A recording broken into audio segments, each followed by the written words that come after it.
Hey, I'm Dr. Cynthia Elise Smith, and the doctor is in.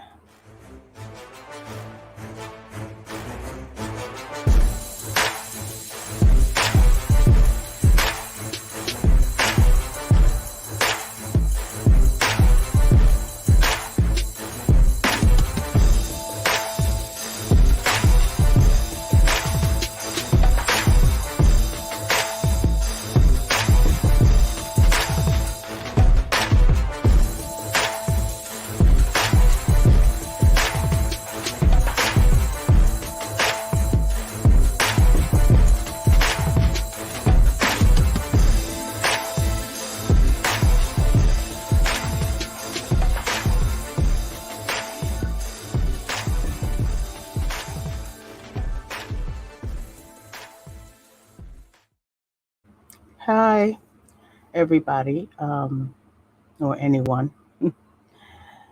My name is Dr. Cynthia Lee Smith, and I am an anti racism, anti white supremacism educator and essayist. And I specialize in essays and presentations and video lectures with alternative views on race, racist color, racist character, racism, and white supremacy.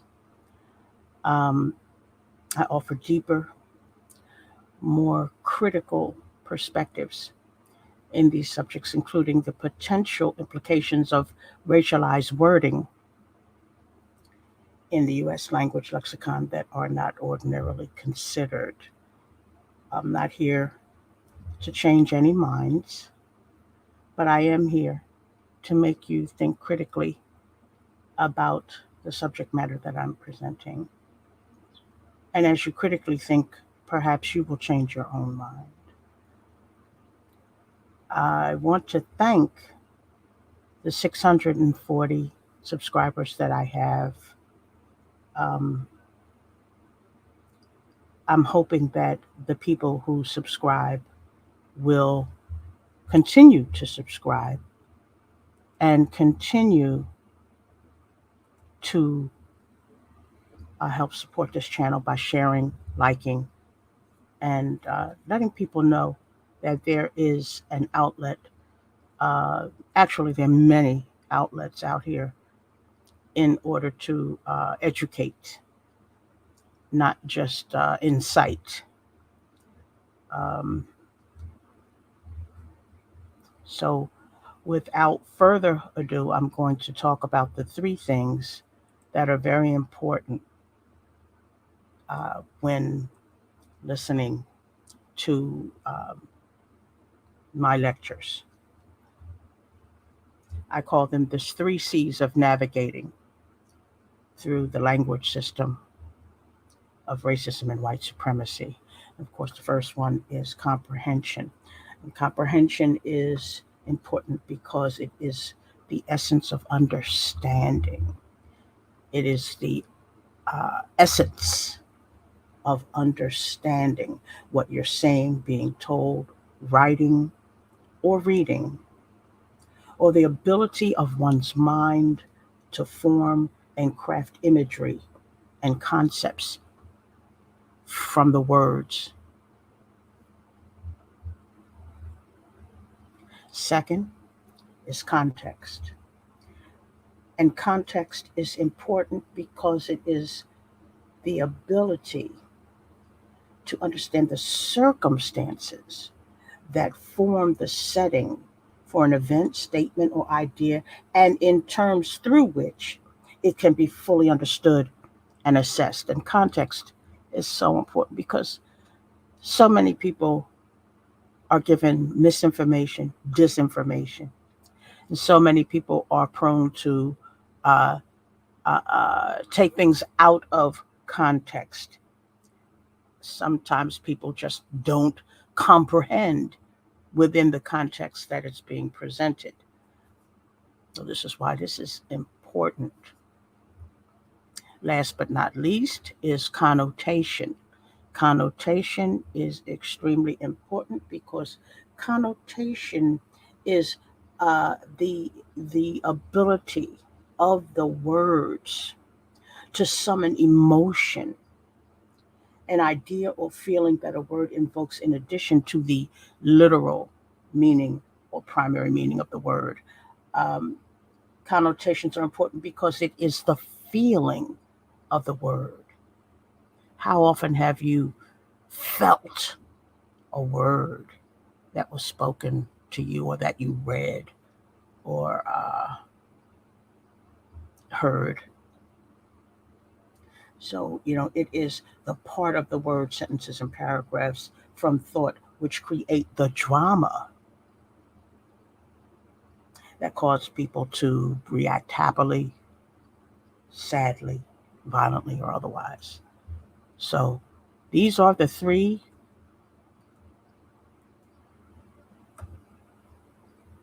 tools in the arsenal that I think that you should use when listening to my essays and my presentations. Now, we have a an emoji that we use here lovingly as the light bulb. You know how that light bulb goes off when you understand something? Well, that's what that light bulb is meant uh, to reveal in this in on this platform. When you find that light bulb, hit that light bulb. Let me know you're here. Now, while I read this essay, which is entitled Rationalizations, a discussion about the red S on a black chest, um, I won't be looking uh, at the comments, but after I read the essay, then I'll check the comments to see if anybody's here or something like that. So I think we have two people in class. Let me, before I get started, that's what I'll do. Before I get started, I will go to the comments and see who's here. Foot. Oh, yes. Hi, Regina. How are you? And hi, Fuchil. How are you? I'm so glad to see you in class today. We have, oh, I think we have three. Do we have three people in class today? No, I think we have two people that I see in class today. We have Regina and Fuchil. Good. Class should be good today. It's not going to be that long. It's not a lecture. It's just me reading an essay. In fact, I think I did an essay on this before. I did a video essay on this before. So I'm going to get out of the chat and I thank you. Oh, it looks like it says four are here now. Maybe there are people who are here that I don't see, and I do want to acknowledge you and thank you. If you are subscribed, wonderful. Throw that light bulb in there if you're subscribed. If you're not subscribed, I would appreciate you doing so because, oh, and like. I think that's what everybody always jumps on now, and that I think that's important. So do like this video, do like it on your way in, and like it on your way out. I'd very much appreciate it. Okay, so the name of this essay is called Rationalizations, a discussion about the red S on a black chest. White people recognize, oh, right, well, let me, you know what? Let me put this over here so I can look kind of, sort of straight ahead. White people rationalize all sorts of reasons why there are more of us in jail, unemployed, and not in the labor force at all. They rationalize for themselves the motivations they have decided or why Black people are being killed at the hands of police. To them, it is in our character to be what they have for generations been taught about us, unable to live among them peacefully, unable to succeed. Many see us as savages, unable to help ourselves, wantonly killing ourselves for the sake of our savagery, of no account, lazy, and all of the synonyms inherent in the word black and in the term minority. They discount and indeed dismiss for themselves the probability, or to a larger degree, the slightest possibility that their own history created an ideology of success or failure, of theirs and ours, of superiority and inferiority. Indeed, race as color, as well as race as character, are both used today to deny, excuse me, to deny and apportion on the most limited amount of opportunity in every area of American culture. I just need to get a little bit of water. I'm coughing. Hold on a second. Sorry about that. That's what happens in lives. Because if this was a regular pre-recorded thing, this would be edited out. Trust me. Okay, let me get a little sip of water. Okay, what is good? All right. Call it cognitive dissonance, unconscious bias, willful ignorance, or something else. They rationalize for themselves as a way to reject reality. They see the world in the way they imagine it and not the way it essentially is, except for the part where they are supreme, justified, and entitled. But here is what they will never admit: as long as the ideology exists, and as long as the system of racism to support the ideology exists, the truth of the lie is always, at the very least, obfuscated and gaslit, and the worst, outright denied. But the truth is the truth is the truth. Therefore, much like the infected substances of infected tissue must be drawn out and cauterized, the infected substance of white supremacy must be drawn out and cauterized before the wound in their humanity can heal. Black people have had to, for generations, behave in ways that can be considered superhuman in order to be perceived as simply human by this white supremacist culture, which holds even the most mediocre among them superior over us for no apparent reason except race as color and or race as character. All one has to do is observe the areas where we are, quote, allowed to be seen as excelling. Let me repeat that. All one has to do is observe the areas in human activity in this culture where we are allowed to be, quote, seen as excelling, like sports. Even with the myriad of systemic barriers placed before us, we excel, most times beyond any conceivable expectations of what humans are supposed to be capable of. You know it. Or you have to look at those who have excelled in, say, sports to see that we have surpassed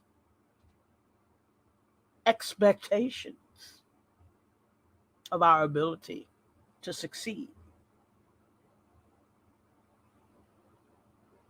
And we know in all areas where we are, quote, performing, because make no mistake, that's what we're doing. We're doing that. Even at regular jobs to support our families, we have had to and still must at all times be at least twice as good as our white counterparts, or we can be summarily dismissed, while the most pedestrian white worker will not. In fact, many of us regularly watch them promoted and paid double what we make. Hell, it's my own experiences, participating in hiring and then training my own bosses over the years as well, have been the case. I was talking with a young black man recently who recalled a white person he worked with making $75,000 20 years ago. He explained how 20 years later, he still doesn't make anything near that, but is at the position equivalent of this man's boss. So he's basically this man, not this man's boss, but he's the equivalent of what would be considered this man's boss 20 years later. Think about that. His salary in 20 years still doesn't measure up to what the white guy made back then in the same position, even though he is in a comparatively higher position today than the guy he worked with 20 years ago. And this is just the economic subjugation brought to us by U.S. capitalism, that thing that nobody wants to dispute, because God forbid you say you don't like capitalism. But capitalism is the very thing, the very economic system that was created on our backs, ladies and gentlemen. We also had to deal with the law, policing, and injustice components of the system of racism among others every day. We see all of this all of the time. We live all of this all of the time, and it is exhausting us and debilitating to the mind. So just imagine the collective superhumanity. Imagine the collective superhumanity necessary for the endurance to wake up and live through the various atrocities living on the spectrum of white supremacist ideology each and every day. It is so sad to think about how many of us started out as children thinking we could ourselves, thinking we could be ourselves, only to discover we couldn't. Tried to be super and got worn out. Let me say that again, because so many of us are in that boat right now. How many of us who started out as children thinking we could be ourselves, thinking we could be human, thinking we would actually not just survive, but thrive in this culture, only to discover that we couldn't. How we tried to be super, but got worn out too soon. It is disheartening to know how many of us gave up trying to be super, knowing we couldn't, and eventually succumbed to the savage status white supremacist culture branded on our brains. And then there are those white people caught up in the lie who still want to deny us the rights and privileges they enjoy. They make up excuses, but the ugly truth is they want to do so because they need to believe they are justified by those among us, those they damaged generations of abuse and denial ago. And that is so twisted. But don't think for a moment most of us who are still practicing superhumanity are being super because we want or ever wanted acceptance from white people. Mm-mm. We don't care about being accepted by our oppressors. Okay? A lot of us are superhuman just to survive. We don't really care about acceptance. This isn't the reason why we behave in such a superhuman capacity. So I say, don't flatter yourselves.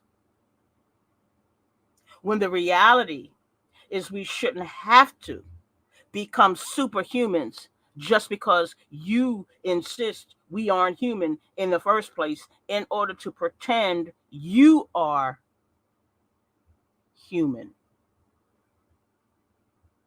Think about that. At what point is white America going to stop this ridiculous behavior against black people for the sake of being superior?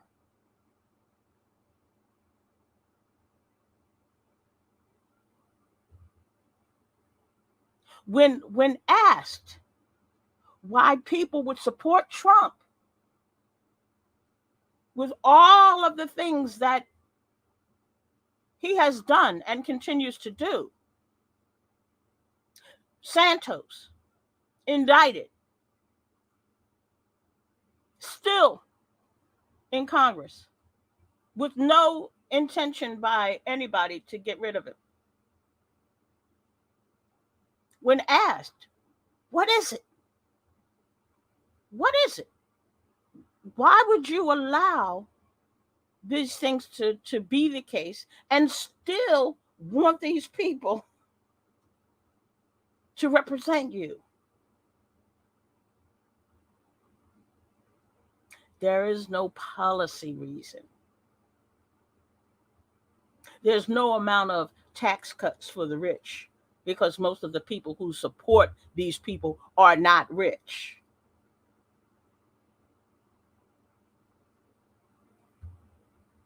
It's because they can be superior without being superior.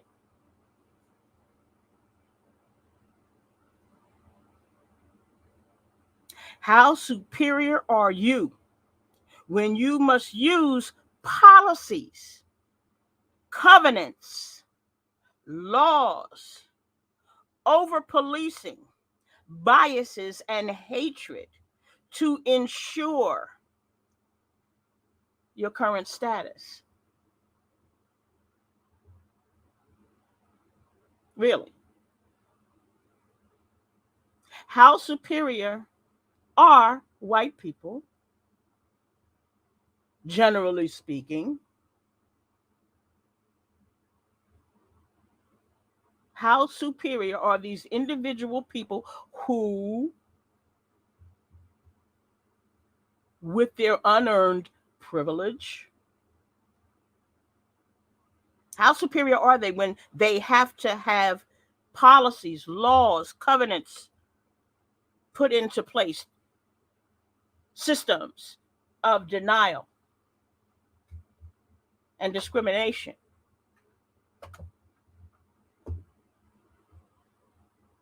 in order to be superior?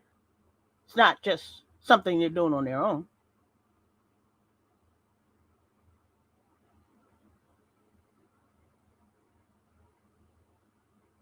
How superior are you when you must use these policies to ensure your continued status?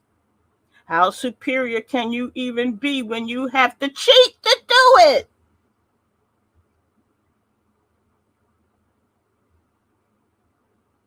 We are black humans with the red S on our chests,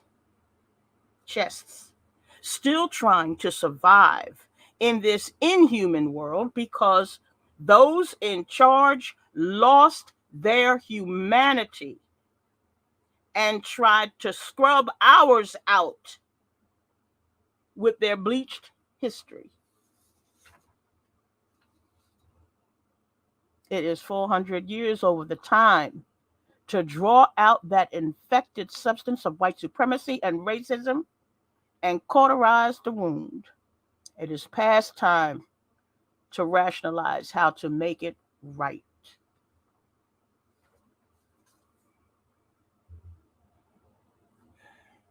That is the end of that essay. Now, I'm going to look at some of the comments. Looks like I have 7 people in class. That is very good. Thank you for coming to class today.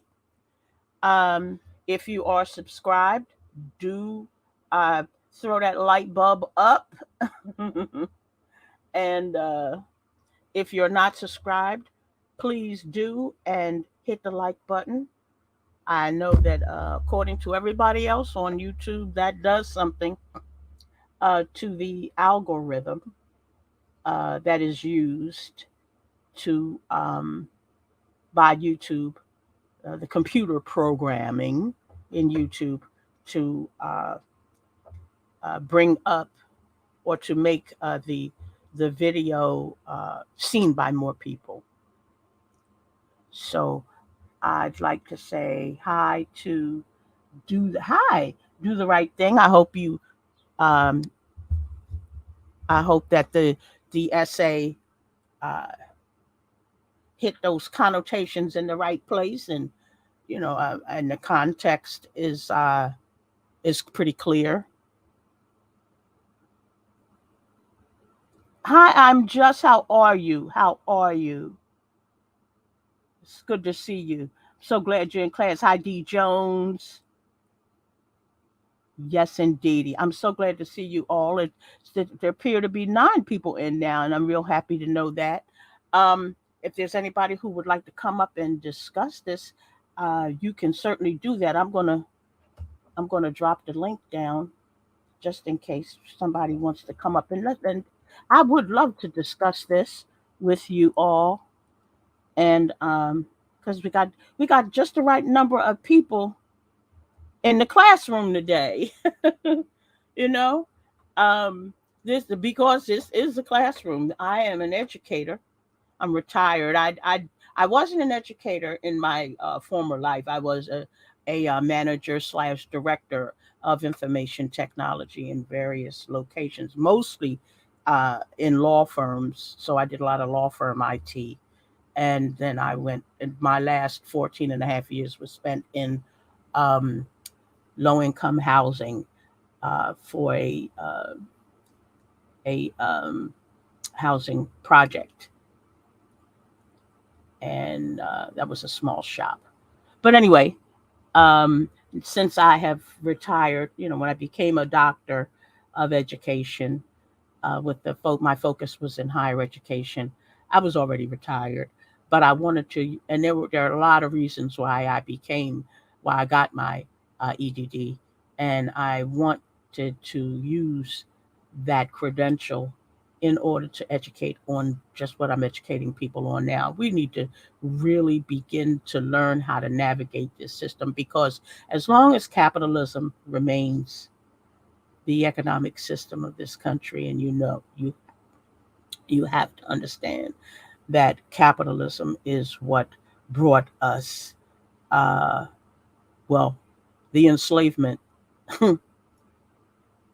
is what brought us capitalism, and everything that goes on today. So I don't understand why we think that we are going to somehow live within an economic structure uh, that was not designed for us. I have a video. Did I drop the link? Did the link drop? Yeah, it did. Hi, Ernestine. How are you? How are you? I'm so glad that you're here. Please share this video with anybody that you think might be interested in coming to class. Um, the light bulb emoji is for us light bulbs, because you know, when you have that light bulb above your head, when it lights up, you go, "Oh, got it." I understand. So I'm putting up the I'm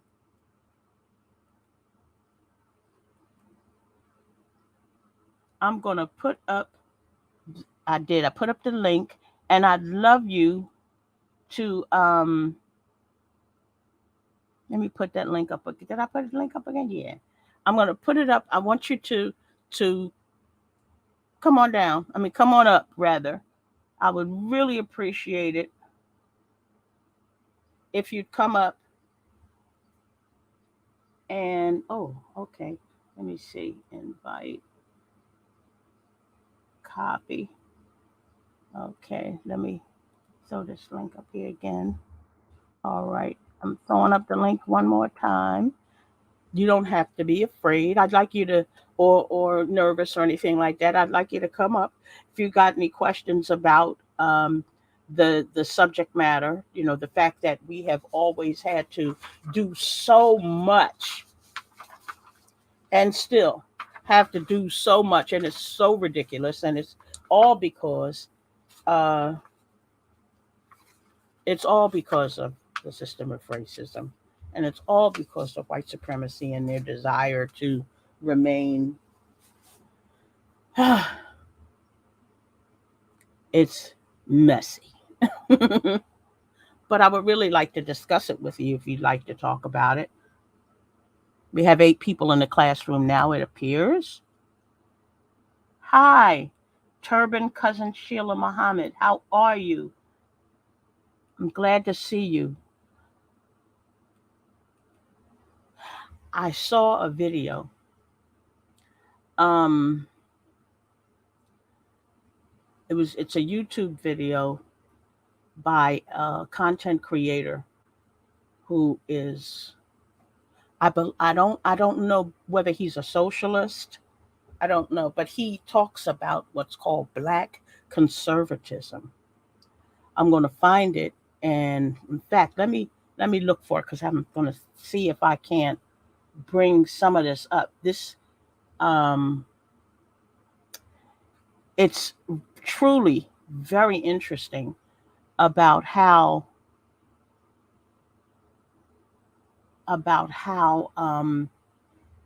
some of the very people that we look up to or that we think are working in our best interests are really not working in our best interests.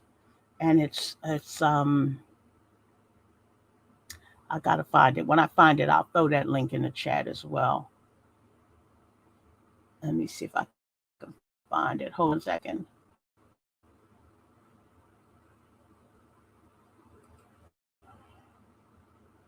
Let me see. I'll have to look. I'm gonna look, and I'll put it in the chat later because I don't want to waste your time. So I don't know. Like, does anybody have any comment about the subject matter at all? Hmm. You don't necessarily have to come up if you don't want to, but I just wanted to know if you have any questions about what I wrote.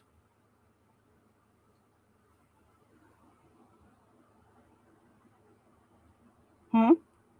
None. So many of Food Chill says so many of us are overlooked for promotion. Yeah, yeah, yeah, for real. That is true. That's part of the denial and discrimination that happens. Um, and for the last 50 or so years, we've been conditioned. to believe that the reason that we are being denied is not about race. And God forbid, you should say it's about race, because they will turn that back on you and say, you are race baiting. Remember the old race card trope, which is a crock of crap, you know?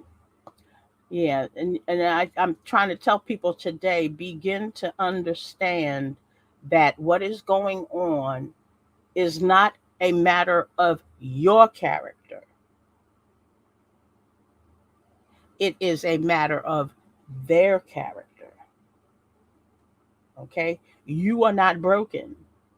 You don't have to be fixed. And there are certain um, people who um, are very prominent in the black sphere, who think we are all broken and have to be fixed before we can succeed. No, this country, this economic system, and the other systems that were put together were not put together for us in the first place.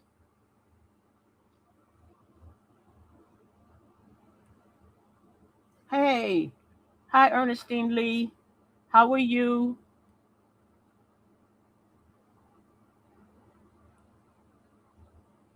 I don't know whether I had said that before, but yeah, I wanted to acknowledge you. So, anyway, if there are no questions, um, I guess I'm going to say goodbye. I just wanted to come on to read you that essay to let you know that, as far as I'm concerned, you are deeply appreciated. You don't have to, you don't really have to be superhuman in order to be human. This is something that is put upon you, it's put on you by this culture, and it's unfair, and it needs to stop. Okay? Because you're not broken. You don't have to, you shouldn't have to jump higher, run faster in order to get what your average mediocre white person gets for just being white. You know, I deal with that with my children so often, and it makes me so sad because I hear it all the time. Mom, I don't get it. This guy, he does nothing. And what he does do, he messes up. And yet, he's making six figures. Six figures.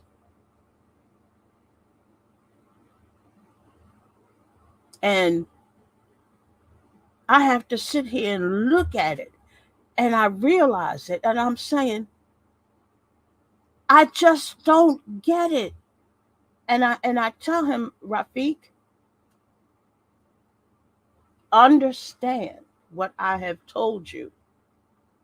You know, understand what I tell you, that it is because they need to continuously perpetuate the ideology of their feigned supremacism over you. And you have to, it's a shame that I have to tell my children in two in the 21st century the same thing that my parents had to say to me in the 20th century. And I know that I'm not going to see it go away in my lifetime. Because if I'm fortunate, like my daughter told me yesterday, I got I got at least 30 good years left. I said, yeah, well, that's going to make me 100.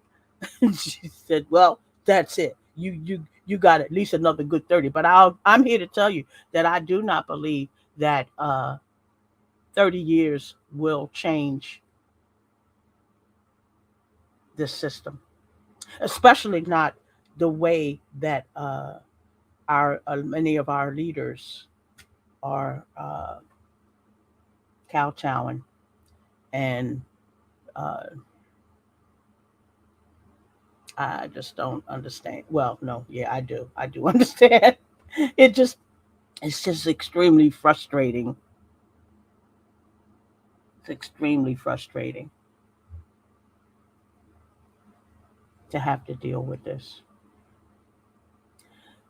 I don't know whether you would like this, um, but if you like, I can read a little bit from my book,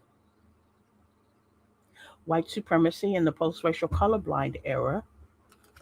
If you would like to hear maybe they come it's in sections, and they're small sections and not long sections.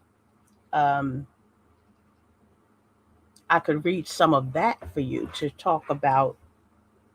Let me see if I can find that whole piece on the meritocracy and how. Oh wait.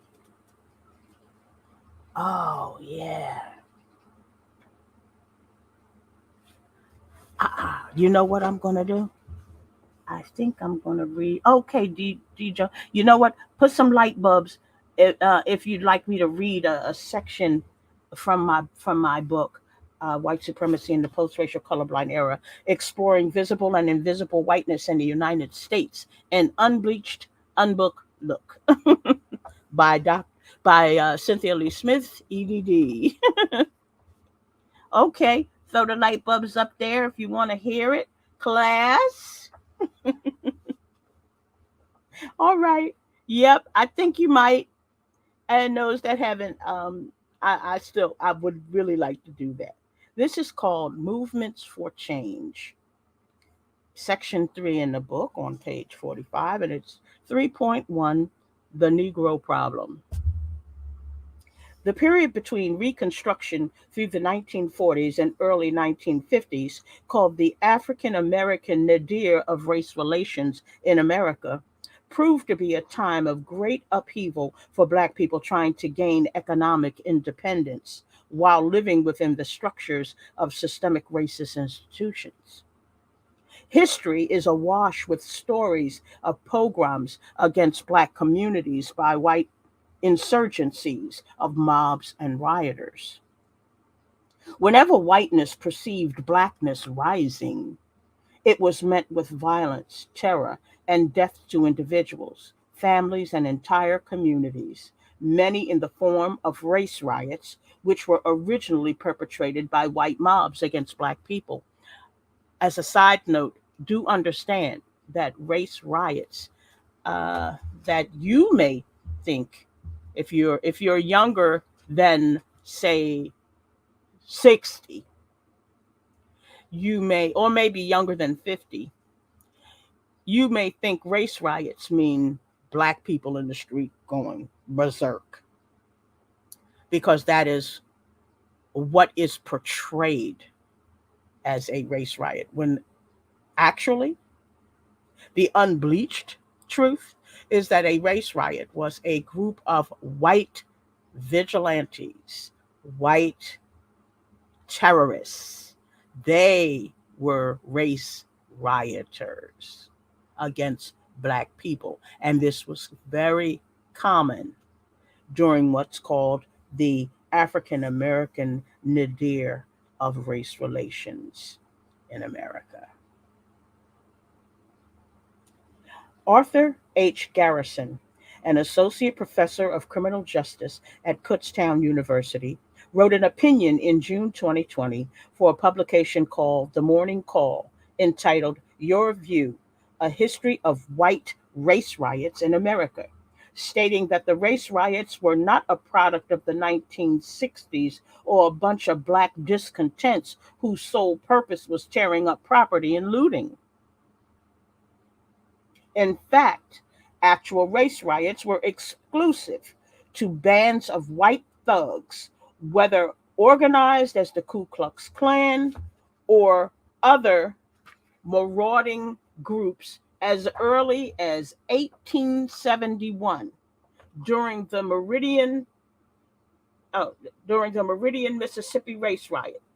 He went on to include the Colfax Massacre in Louisiana in April of 1873, the New Orleans riot of 1866, of July 1866, the Memphis, Tennessee riot of May 1866, the Charleston, South Carolina riot of September 1876, and the Wilmington, South Carolina riot of 1898. Now, realize that all of these riots were after the enslavement ended. Alluding to these as only a few of many, he discussed how they were allowed to occur in large part with either the passive and sometimes direct hand of the local police. For much of white America after Reconstruction, but especially during the 20th century, the Negro was a problem that needed to be dealt with. For many, the phrase, the only good nigger is a dead nigger, echoed throughout much of the nation, and especially the South. From as early as when the term Negro problem was coined as the title of an Atlantic Monthly article in 1884, or as the title of one of Booker T. Washington's famous books, white animus for black people and the decidedly ominous designation of their problem existed well into the late 20th century. One might even suggest that for some white supremacist racists, the problem exists even today. In fact, the term, as used in the US at that time, was considered in much the same way that Hitler considered the Jewish population as the Jewish problem in the 1930s and 40s, until the war ended and the Holocaust genocide of millions of Jews as a result. By the 1960s, however, Black people understood all too well the problem of their existence was not brought about through any fault of their own, but by whiteness. And as a result, Black people were continual objects of terror, brutality, and murder at the hands of white mobs by state sanctioned police forces throughout the country. And by state sanctioned police forces throughout the country. Although movements to end the plight of Black people stirred the nation, America's Negroes were at a flashpoint on the spectrum between assimilation and virtual annihilation because of white America's perceived Negro problem. 3.2 Law and Order and the Fear of the Black Messiah. Throughout the entire time since the overthrow of Reconstruction, and even as late as the 1940s through the mid 1950s, Black people were actively working for equality, equity, opportunity, and justice. And the response by the government was continued surveillance and covert action against any Black were potential uprisings or protests. By 1956, the FBI had already begun its covert counterintelligence program, COINTELPRO. I know a lot of you know about COINTELPRO for the term itself and what it was designed to do from the FBI. In response to what they had determined were subversive movements and their unrealistic fear of a Black Messiah. Efforts began in earnest to criminalize various forms of Black moral and political struggles. Chief among those struggles was the burgeoning civil rights movements of the black descendants of the enslavement living under the destructive and most overt Jim Crow laws, a staple of the South. They were more subtle There were more subtle biases, restrictive covenants, laws, and regulations in the North. And these were just as devastating, mobilizing Black people to invent more creative ways to travel in Black America. Much of the issues faced by Black people in the North were largely ignored by the media, the politicians, and the general population. But organizations for civil rights were springing up everywhere, including in New York, Philadelphia, Los Angeles, Newark, Chicago, and Detroit. Notwithstanding efforts by Black people to counter the negative forces of the government, especially from the FBI, these forces were determined to forcibly tighten an already established law and order mantra toward Black people. The term law and order itself was an evolution from John Adams' use of it. Now, listen to this. I'm throw a little history on you, okay? Because I know all of you hear about law and order, law and order, law and order all the time, okay? So the term law and order itself was an evolution from John Adams' use of it in the 18th century to its various politically rhetorical and overtly violent uses in the 20th century to assuage fears among white people feeling especially disaffected by changes to the status quo. In fact, by the 1960s, many white people from all walks of life, rich, poor, liberal, conservatives, right, left, Democrat, or Republican, were all weary of protests and demonstrations by Black people and others looking for equality and justice. According to Michael W. Flam, from his book Law and Order, Street Crime, Civil Unrest, and the Crisis of Liberalism in the 1960s, a complicated nexus was formed in part by the feeling that the society was coming apart at the seams,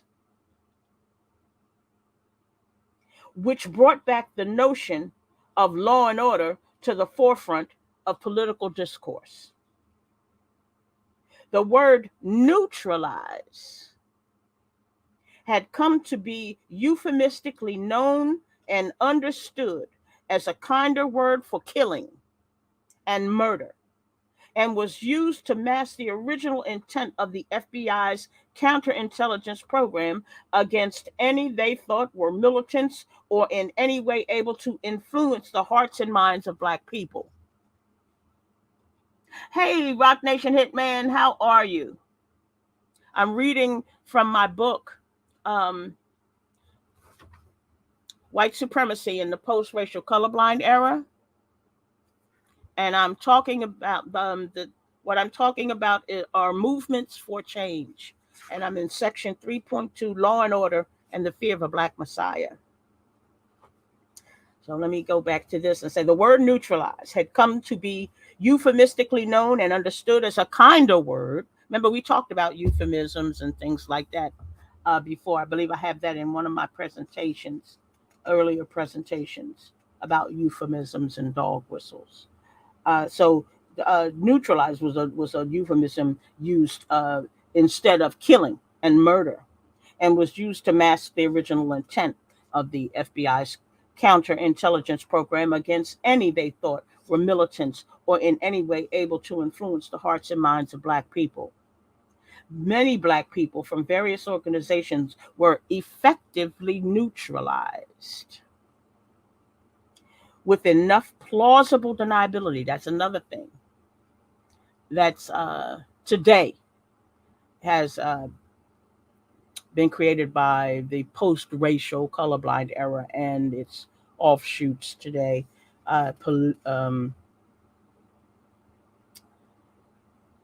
Yeah. Plausible deniability. Remember that, those two words, that term. What they have done now with neutrality, or how they approach the system of racism, and the so-called laws to prevent it, as neutral uh, for all races and things like that. Um,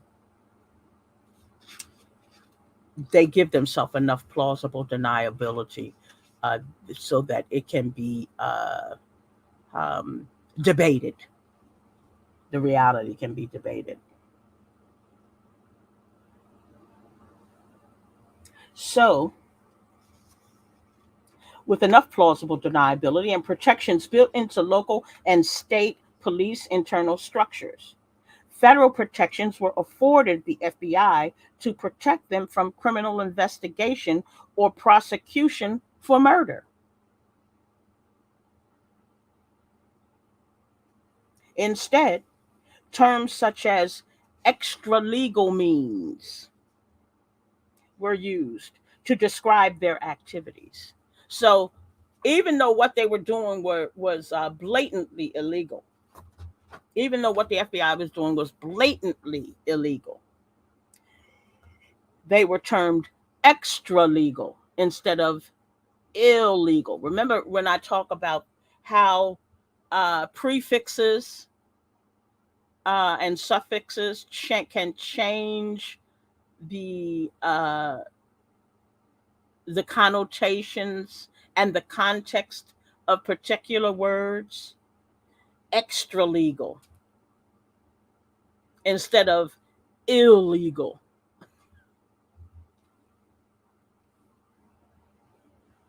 So extra legal means were used to describe their activities. Police, as well as regular citizen vigilantes, were also used to terrorize and brutalize Black people working within these civil rights organizations, with all with impunity. Indeed, America's Black people were at a tipping point where the only good nigger was a dead nigger, and where that term was not just a catchphrase, but a definite existential threat from their own government using the cover of law and order. In a similar way, that issues faced among leaders like Booker T. Washington and W.E.B. Du Bois, the discussion of how to disengage Black America as a Negro problem fell onto men such as Medgar Evers, Martin Luther King, and Malcolm X, Stokely Carmichael, H. Watt Brown, Huey P. Newton, Eldridge Cleaver, and Fred Hampton, among others. Women such as Mae Mallory, Rosa Parks, Angela Davis, and Ella Baker emerged as leaders in the struggle, albeit with much less notoriety than the men until later. Almost immediately, however, those same mechanisms in place in government through the FBI, COINTELPRO, law and order operation trained their focus on most of them, men and women alike, fearful any or all could be a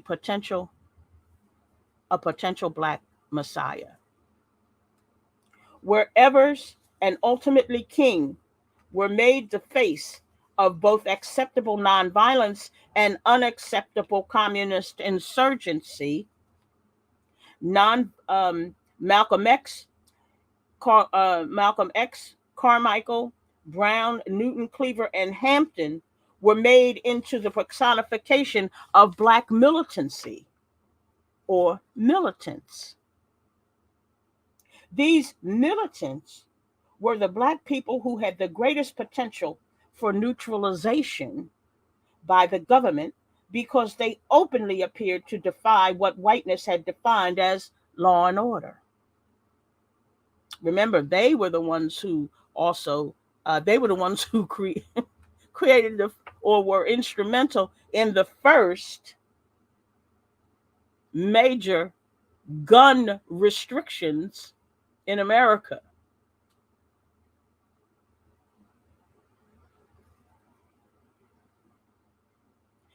They openly displayed guns. They spoke of the inevitability of violence as defense against the law enforcement establishment and state sanctioned terror. They were seen as the enemy of the nation. In reality, however, the work these men did on behalf of the Black community in the U.S. in terms of healthcare, education, and providing food and shelter is legendary. Still, most of their reputations would be sorrowfully diminished, and many yet unnamed would be murdered or martyred, while others would be celebrated later or forever lost within the obscurity of time and new eras. 3.3 Segregation, the nation's chosen catch all for racism made convenient. Although the entire thrust of all the individual rights movements, civil rights movements during the 1950s and 60s in the country were for the purpose of equality, equity, opportunity, and justice, the challenges Black people faced were primarily focused on the South, where the Jim Crow laws were explicit. Open hostility on an official level was sanctioned because the concepts being espoused by Black leaders were regarded as antithetical to the ideology of white supremacy itself. Flagrant expressions of hatred and racial animosity developed both in the North and the South. The Black codes may be reasonably considered the precursor to the system of racism in America, having been designed to limit freedom of African Americans and to ensure their availability as a cheap labor force after slavery was abolished. These codes varied from state to state, although most of the similarities were adopted across the entire South. For example, under the Black codes, newly freed Black men had to sign a yearly contract, and if they refused, then the exclusion clause of the 13th Amendment was enforced, allowing their arrest, conviction, and placement back into servitude. Similar codes were adopted and retooled into the Jim Crow laws of the 1950s and 60s and included the separation through segregation of the races in most areas of human activity. These various iterations of racist policies and laws persisted throughout the entire country. Nevertheless, the South was effectively rendered the most visible and tangible expression of racist policies, and full attention was given predominantly to the South, with attention being raised singularly on open Southern hostility. The entire structure of racism in America coalesced around around one singular focus, and that focus was on segregation. The website History explains segregation as the practice of requiring separate education and other services for people of color. It further stated that the practice was made into various laws several times over the course of centuries due to generations old beliefs in the lie of superiority and the consequent belief in the inability of Black and white people to coexist in the same spaces. Segregation became the neutral, most pragmatic term for a liberally leaning government in the 1960s. Let me repeat that. Segregation became the neutral and most pragmatic term for a liberally leaning government in the 1960s for describing racism itself, to the exclusion of equality, equity, opportunity, and justice. The nation's preoccupation with desegregation and the integration of public spaces by Black people was supposed to represent the literal end to racism. Imagine that. Imagine that. Okay. I was looking at the number of people here. We still I think we still have about 6 people in the class. Maybe some people had to go back to work. I'm hoping that this is not boring. I'm hoping that you are learning something today in class. The nation's preoccupation with desegregation and the integration of public spaces by Black people was supposed to represent the literal end of racism, but was fundamentally part of the farcical presentation of segregation as the ultimate panacea. Racism still existed unabated during the presidencies of Nixon, Ford, Reagan, and Bush Sr., all of whom quietly watered down or downright dismantled many of the positive attributes of the Civil Rights Act, including most of the rules, regulations, and legislation which rose out of the act, even as amended.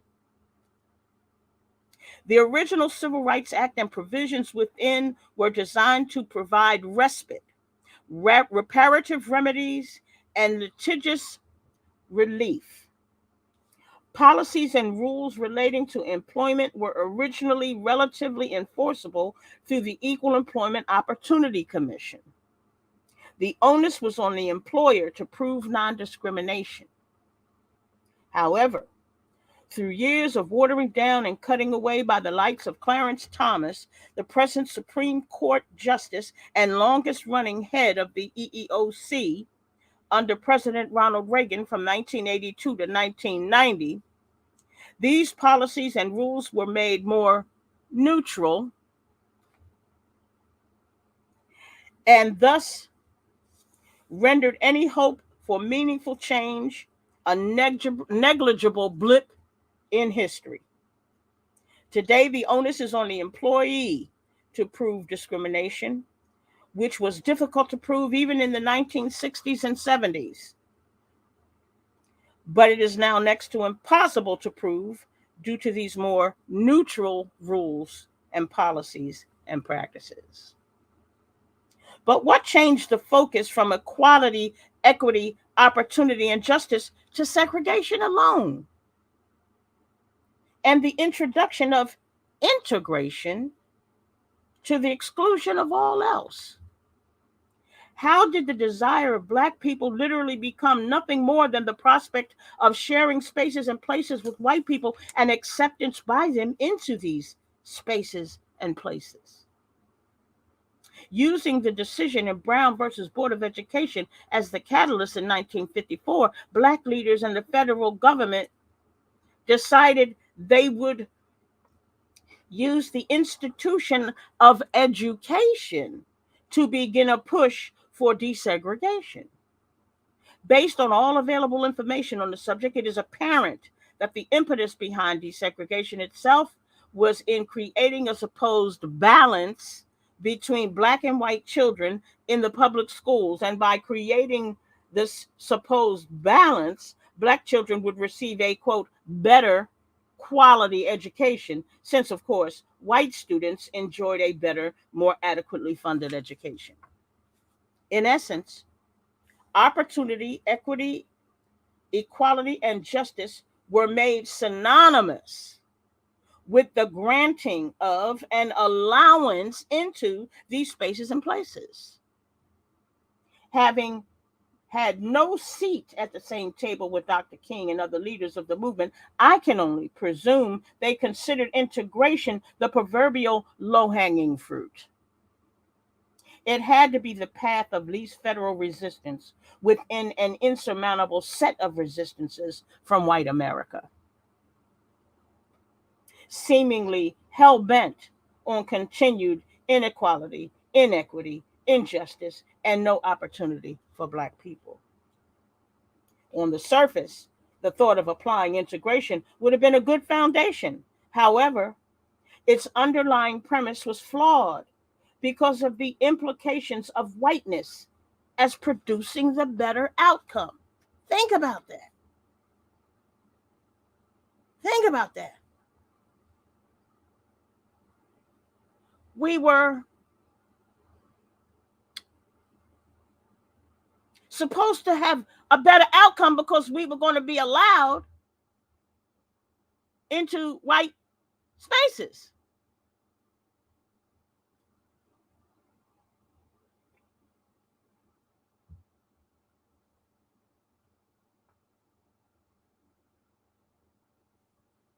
Because whiteness obviously produces a better outcome.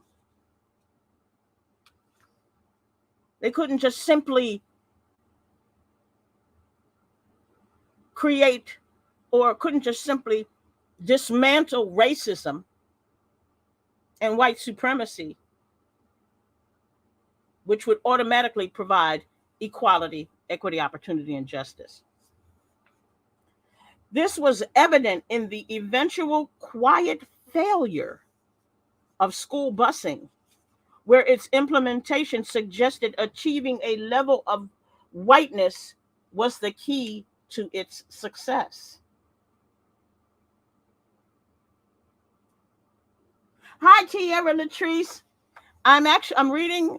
So just so you know, I am reading from my book, White Supremacy in the Post-Racial Colorblind Era, and I am in a section known as I am in section 3.3 at this point. And you can it's called Movements for Change. When the true nature of equality in education is understood, then it can also be understood that desegregation should not translate into the idea that busing Black children into white schools would be the quote, would be better because white schools are better, and somehow Black children would be better by being in the presence of whiteness. I hope you're understanding what I'm saying because it's important. It's important. Think about that. When the true nature of equality in education is understood, then it can also be understood that desegregation should not translate into the idea that busing Black children into white schools would be better because white schools are better, and somehow Black children would be better by being in the presence of whiteness. The idea is ludicrous and pretentious on its face. Moreover, the idea that by busing white children into Black schools, the idea that by busing white children into Black school districts would be forced to provide, and let me see. Moreover, the idea that by busing white children into Black schools, school districts would be forced to provide an equal, equitable education simply because white children were in attendance is equally pretentious and ridiculous. Equality, equity, opportunity, and opportunity for Black students should mean just what the concept connotes.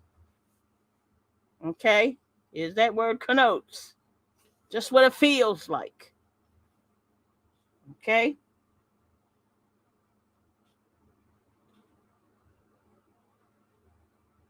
Equality, equity. Okay, so let me find where I'm at. I lost my place. I'm going to go back and find it. Okay, okay. Equality, equity, and opportunity for Black students should mean just what the concept connotes. Black children would receive all, now listen, Black children would receive all the same resources afforded to white children, all the benefits and privileges that create the perception of better and best would be afforded to Black children, no matter where they attended school. Now that's common sense.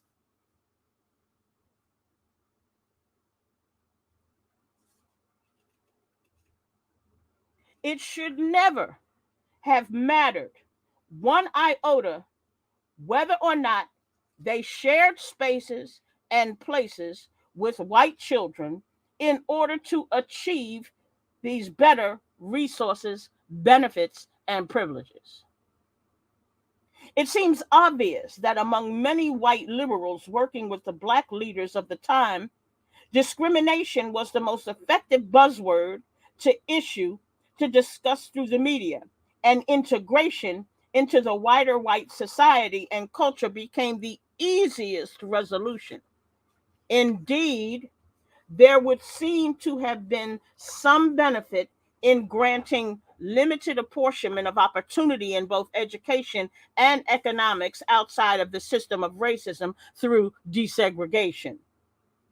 What that opportunity translated into, however, was only integration into their spaces and places of employment and education for a limited opportunity to compete.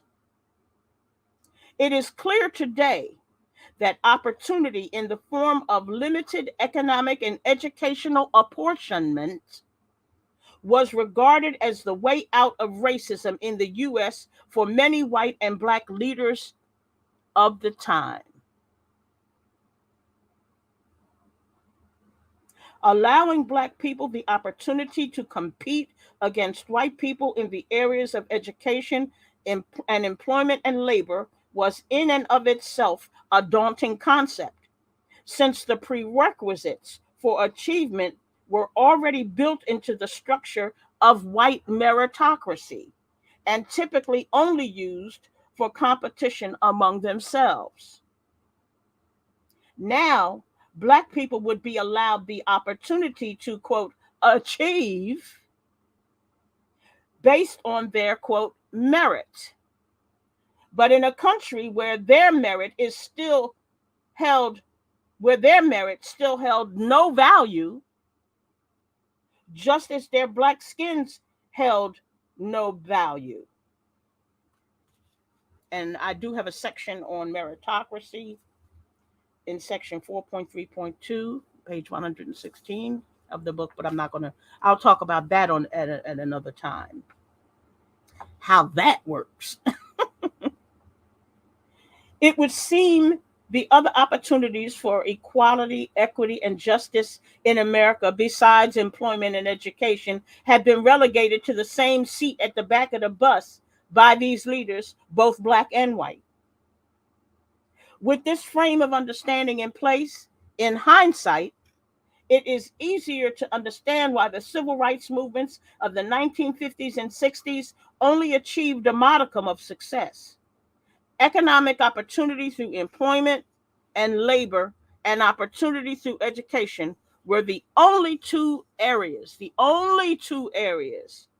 being ventured.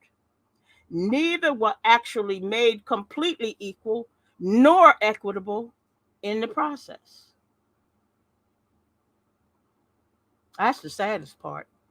Furthermore, what was evidently not articulated during this time of racial upheaval was how to dismantle the concept of whiteness, which was the bedrock of their supposed superiority and the inferiority of Black people, and which had been ingrained in the psyche of the nation since its inception.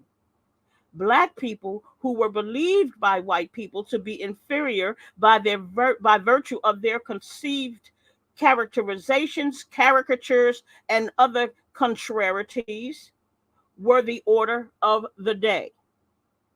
Compromises were undoubtedly made, as they have been throughout history. But what concessions were made by the dominant culture's whiteness, if anything at all? That's the end of that section. So how did you get it? Did you understand? That was called movements for change. Were they actually, did they actually change anything? Did they actually change anything?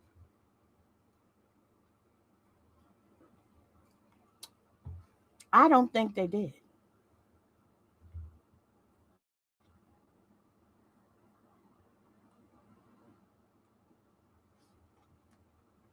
I think what I'm going to do within the next couple of weeks, I try to get on here, and sometimes I do. I'm gonna make a small confession.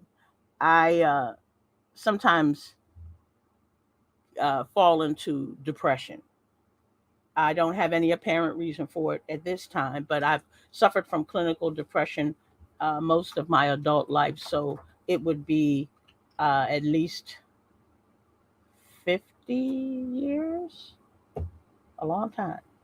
And as much as I would love to get on this thing every day, sometimes I pull back and I don't, I kind of retreat to myself so that I can get out of that sunken place.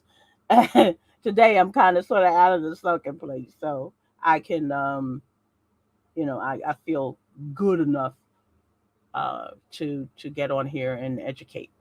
But what I would really like to do, and especially if you think that it would be worth it, is I will get on here and read for you um, excerpts from this book, like I just did, to give you an idea of what the post-racial colorblind era was about, because it's actually there are vestiges of it still happening, but when Trump was installed into office in 2016, um, that was the beginning of the end of the post-racial colorblind era. Although there are many liberals, white liberals, who oh Fuchil, yes, yes, come on up, Fuchil. We can talk about it. Wonderful. Hey there. Hey, Dr. Cindy, can you hear me? Yes, I can. Oh yeah, I just wanted to add in on what you were reading about the riots during the 60s. Mm-hmm. A lot of people don't know that those riots, well, I'm from Newark, Uh-huh. Newark, and New Jersey. yes, No, okay. Mm-hmm. and those riots was a little before my time, but I know the history, and a lot of people think, oh, because Dr. King got killed, that's what sparked off the riots, but it was really more of blacks being blocked out of employment opportunities That's right. by different nationality of people. You had during those times you had a lot of Italians living in Newark, Irish, Jewish, Mm-hmm. and they were literally blocking black people out of work and illegal, because all of those nationalities I named, they got mobs, Mm-hmm. so they were out there. Oh yeah, and a lot of unions, a lot of oh, you just kind of you disappeared, fool. Come on back up, fool. I'm gonna drop the link again. I want you to come on back up.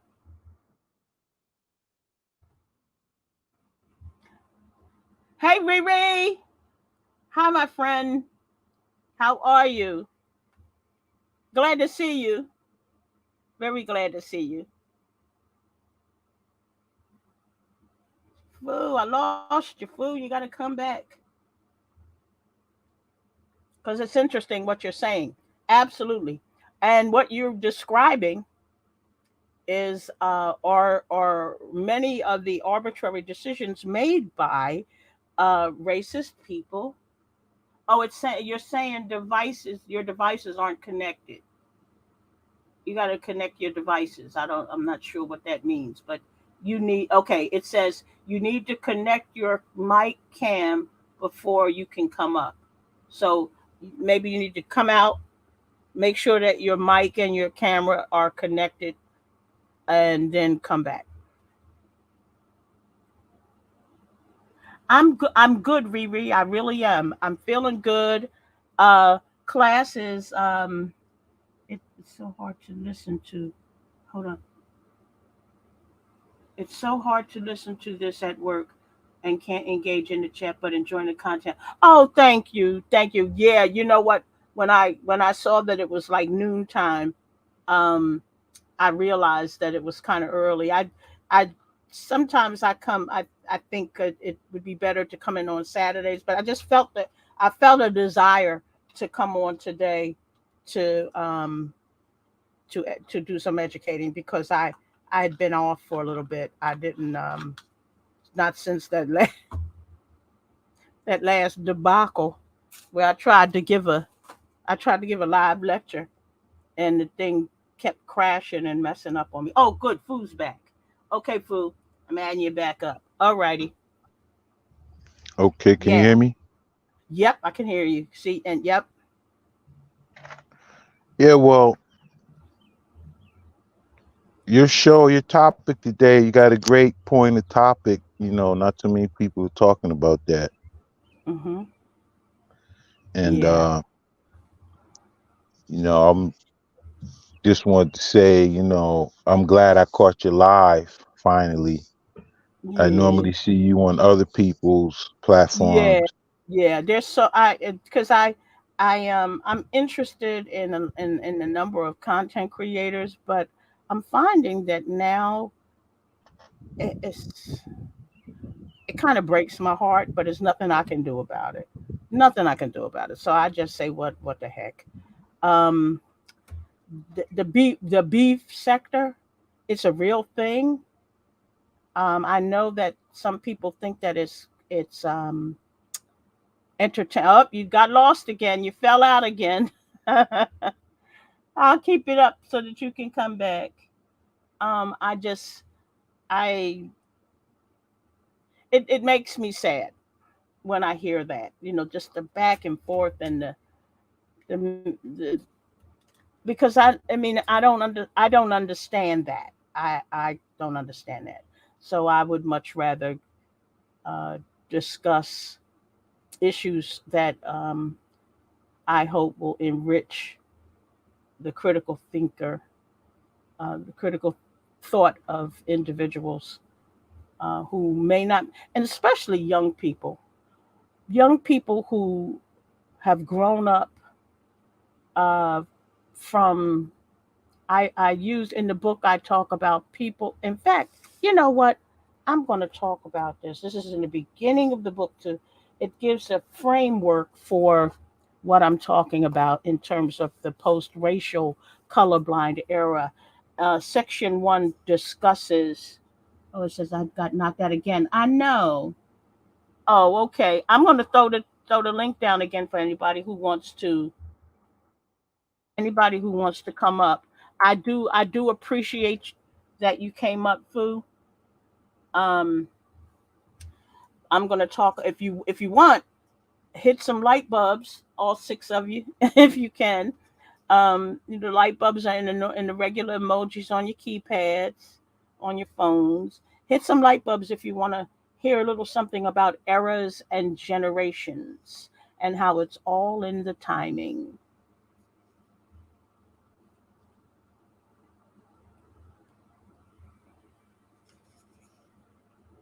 Okay. Oh, good, Rock. I'm glad. I'm glad. Yep, because I made it the first section of the book because it's important to understand eras and generations and how they relate to everything that's happening in our lives today. Oh, good, Riri and Fuchi. Okay, class. All righty, class. Class is back in session. Remember, hit the like button. Hit that like button. Support is appreciated but not required. um, all those things that all the content creators say. I am not monetized. I want to thank all 640 of my subscribers. I would love to get to 1,000, not because I want to be monetized, because I don't really care about that. In fact, the stuff that I talk about, they would definitely not monetize. But what I want is I want 1,000 light bulbs. Imagine the light that would shine through 1,000 light bulbs. Okay, so I want to get 1,000 light bulbs going. So like and subscribe. If you're not subscribed already, do hit the subscribe. Okay, section 1: eras and generations, all in the timing. As a writer who is interested in the way everyday words and phrases are used, I often dig down into them for their official, literal definitions and then analyze them for an even deeper comprehension, context, and connotation. Remember those three tools? I want to I want to drill those three tools into your brains. I want to drill comprehension, context, connotation. I want to drill them into your brains so that you understand that these are the three tools that you need in order to navigate the language system of racism and white supremacy. Okay? I am especially interested in those words with seemingly benign connotations, which become what most call dog whistles or euphemisms, and how they relate to American thought and speech. For this exploration into America's insides, the word era became important to understand contextually. I asked myself, what exactly is an era? And how is it relevant within the context of historical time in the United States? It would be logical to ask, why be concerned with errors? And that's ERAS. For me, it is common in US language, used whenever there is a discussion of periods of time. In fact, some of the most important periods of time in the history of the United States of America are described as eras. Dictionary.com offers 5 definitions, all of which hold the same commonality of time, complete with points and periods of particular distinction. According to the definitions provided for us in the lexicon of U.S. English language and codified by the dominant culture in the U.S., it would give the impression errors just sort of happen, but aren't realized and named as such until many years later, whether through historians or the media or even everyday people. In any case, world and US American history are replete with errors. Every period of note in the history of this country can rightfully be called an era. For example, there was the Civil War era, the World War One and Two eras. There was the era of Reconstruction and the Jim Crow era. Sometimes there are simultaneous eras or periods of time that coincide with others. Just about everyone knows about the Roaring Twenties and Prohibition eras. However, there was also another era that collided with the roar of the 20s and Prohibition, but the design of history refused to position it where it belonged, rather leaving it as a separate, individual, lone wolf occurrences within those more popular times. The Black American or African American nadir of race relations in the US was, in its own right, an era as well, and moved in tandem with both the Roaring Twenties and prohibition, purposefully hidden. Nevertheless, errors, in their simplest sense, can be considered the passing of time during which something significant has occurred.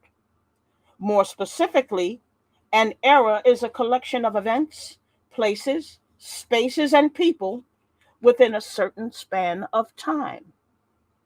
The span of time is then characterized and placed into neat containers for posterity. Of course, it begins to sound complex and esoteric when thought of in that sense, but it really isn't. Humans are always categorizing something, and why not time? It is the best way to document life events according to the time when those events occurred. You getting it? You understanding it? Yet there is so much which can be missed when gathering together those events, places, spaces, and people moving through time. And that must be why there is still another important aspect to consider: time as people, in the form of generations. This is another word in the language of the US, which is bandied about, separating and yet conjoining groups of people by like circumstances and occurrences within eras. It makes logical sense when simultaneously viewing time as eras, since generations chart the courses of the people creating the events, living through such eras. In the case of generations, there are practical definitions which offer the best descriptions. In an article written in the Atlantic by writer Philip Bump, the generations of humans in this country are described by their respective names and the eras in which they were represented. The greatest generation, coined by Tom Brokaw of NBC, represented those who fought and died in World War II and ended when the war ended. People born between 1928 and 1945 who came home from the wars were known as the silent generation. Baby boomers are and were those who were born between 1946 and 1964.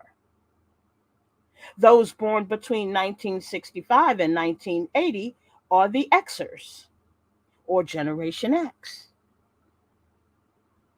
If you were born from 1981 through 1996, you are part of the millennials.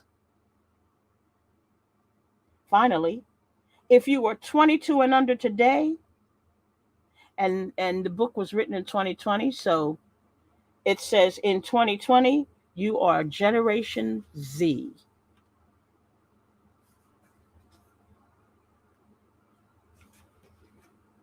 Exploring whiteness, white supremacy, and racism through time using eras and generations is a daunting task, since one would have to chart the beginning of the concept through inception of race as color, white supremacy, and race as character in the US, all in terms of the eras in which they began. Therefore, in consideration of the inherent subjectivity, plausible deniability, and other aspects of denial and obfuscation that are a part of the discourse on these subjects for the United States, it can be stated with reasonable accuracy: the perpetual preoccupation with its whiteness began at its beginning.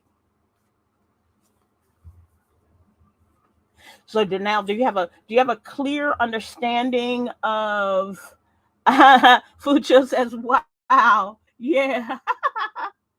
I said, Reba said she refuses to be a millennial. Yeah.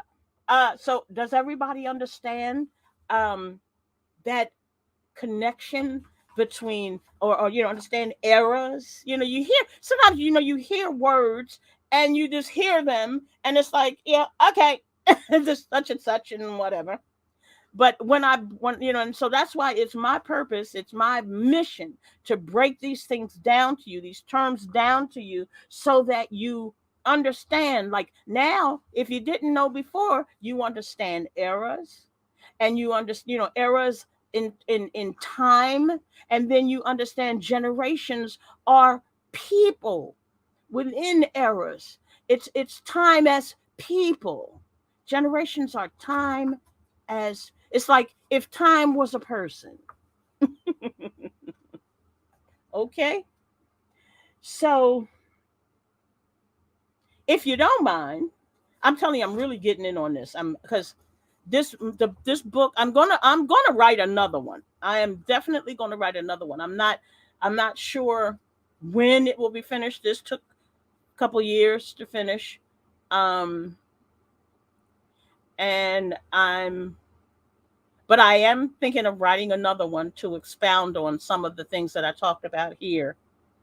But I think that section two, because the way that the book is written, you can skip around through sections. However, um, it's also set up to move across, so that section one leads basically into section two, and so on and so forth. So, and I read section three for you, but I think what I'll do as a last section for you today, class, is I will talk to you about, because in my other lectures I talked about these things, but I wanted, this gives you a better understanding when I talk about race as color, race as character, and white supremacy. This particular section, section two, is called Race as Color, Whiteness, and White Supremacy on Becoming a Thing in the United States. Okay. Practically every expression of exceptionalism, superiority, prowess, or tradition, any successful conquest of land or body, and the singular responsibility for all of the achievements of mankind on earth in the United States was once prefaced with the words the white man. This phrase was used liberally throughout the country for hundreds of years until the advent of the post racial colorblind era. While this section discusses race and white supremacy beyond the bounds of the United States, the European references are meant to establish a framework for what eventually arrived in the United States from America, United States of America from Europe. I think I actually read some of this in one of my other things, actually. Yes, I think I did. I think this was in one of my other lectures. I do. I think this was one of my other lectures where I talked about how how it started. Yeah. And it starts getting into what they thought of what Frederick William Farrar. Yeah, I did the yeah. This had something to do with that very first lecture that I gave, that I put up in my live, and where he called Farrar called all Africans indigenous people of color, with the exception of the Chinese savages. Semi civilized were the Chinese, who were once civilized, but now their society was in arrested development. And the only civilized were Europeans, Aryan, and Semitic peoples. Just crazy. Anyway, no, I'm not going to read that now. I thought I was going to read it, but if you want to hear more about that, go to my lecture. The number, it'll say number one lecture. It's in the live. You can't miss it. It talks at length about racist color, racist character, and white supremacy, and the value of color. But I will go in. I will read. I will read other things on other times for you from the book, because it does have. I did a lot of research. I mean, I did well. This is the index. I mean, the index is many pages, but there are numerous pages of endnotes that you can work with and follow as you read the book. If you ever decide to pick it up, you can. The book you can get on my website. The website is. Let me see. Let me show that. Yeah, the website is www.cleswriter.com, and you can get a signed copy of that book, um, or you can go to Amazon, or I think if they sell it at Walmart.com, and I don't know. I think either my dissertation or that book is also on BarnesandNoble.com. I'm not sure either one, but yeah, you can either buy it yourself or just stick around and find my lives when I read some chapters from it. You know what I mean? Because each chapter gives you. In fact, I think I'll do is I will read the table of contents. Eras and generations, all in the timing. Racist color, whiteness, and white supremacy on becoming a thing in the United States. 2.1, color, value, and distinction. 3, movements for change. That's what I read. 3.1, the Negro problem. 3.2, law and order and the fear of the black messiah. 3.3, segregation, the nation's chosen catch all for racism made convenient. 4, the post racial colorblind era itself. 4.1, color blindness. 4.1.1, racism and social construction. 4.12, colorlessness, hiding in plain sight, and the invisibility of color. 4.1.3, political correctness and playing nice with black people. 4.2, racial euphemisms and dog whistles. I did a lecture on that, racial euphemisms and racial dog whistles. But that kind of messed up, so I may end up reading that. 4.3, bootstrapping and meritocracy, using race as character as a weapon. Whoa, you know what? That section is good. That section is really good. It really is. If I do say so myself. 4.3.1, I talk about bootstrapping. 4.3.2, I talk about the meritocracy. 4.3.2.1, I talk about SEM, strategic something management. It was reprehensible. Okay, SEM, how to strategically manage to exclude black people from higher education without regard to color. Okay, how to strategically manage to exclude black people from higher education without regard to color. 4.4, individualism. Epilogue, sources and notes, and index. I tell you, bootstrapping and the meritocracy, using race as character, as a weapon.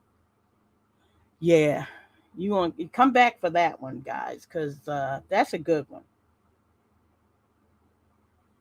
That's a good one. And the meritocracy, because you guys, are you aware of the meritocracy and it how it's actually used to it was actually created to subjugate uh, themselves within their own economic class caste structure. It's for white people, and it is a way to subjugate them and separate them from themselves according to class. According to class, and they use achievement to do that.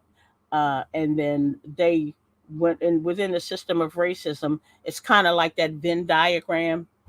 They have it mixed in with us in the system of racism as well, where we have to um, have we have to show higher degrees of merit. I mean, our merit, our achievement has to be so much higher in order to in order to measure up to what their standard is. So anyway, next time in class we will be discussing merit and bootstrapping. Okay? I'm going to get ready and go because it is now what is it? 1:56. Wow. That's 2 hours. I didn't realize time flies. Time really flies. I want to thank you, Fuchil, for coming up. What you were talking about is very important because it is uh, part and parcel of what the system of racism does and what it's still doing today. Um, Discriminating against and denying people, denying Black people. All right. Okay. Thank you so much, everybody. Thank you so much for coming up, class, and being a part of today's lesson. Um, I hope you enjoyed it. Please remember to hit the like if you haven't already and share this video for people who you think might be interested in learning a little bit more about how to navigate through this muck and mire of racism and white supremacy because it ain't going away no time soon. So we might as well learn what happens, what it's about, especially those of us who were born after the civil rights movements, um, because you were, whether you know it or not, you were indoctrinated to believe that racism had gone away and that everybody had equal opportunity because we were able to shop in the stores now. We didn't have to take our clothes out, take them home to try them on. You know, we could eat at the counters in the same places and spaces. But if you realize today, that's actually changing again. It's actually reverting back to uh, people's right not to serve for whatever reason. So, anyway, I hope that you come back again for the next class. And for now, class is over and stick around for the credits. And I'll see you next time. Hopefully, I won't be depressed. Take care, everybody.